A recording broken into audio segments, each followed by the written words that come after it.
अहिल्यानगर महापौर उपमहापौर निवडीचा सोहळा संपन्न। राष्ट्रवादीच्या ज्योती गाडे महापौर, भाजपचे धनंजय जाधव उपमहापौर, बिनविरोध निवड घोषित।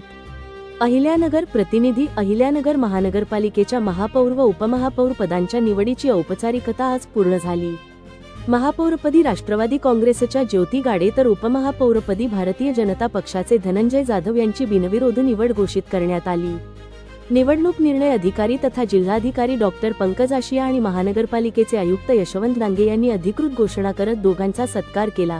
महापौर व उपमहापौर पदासाठी दाखल झालेल्या नामनिर्देशन अर्जांची छाननी झाल्यानंतर कोणताही विरोधी अर्ज नसल्याने ही निवड बिनविरोध ठरली। त्यामुळे महानगरपालिकेतील राजकीय वातावरणात सौहार्द आणि समन्वयाचे चित्र दिसून आले।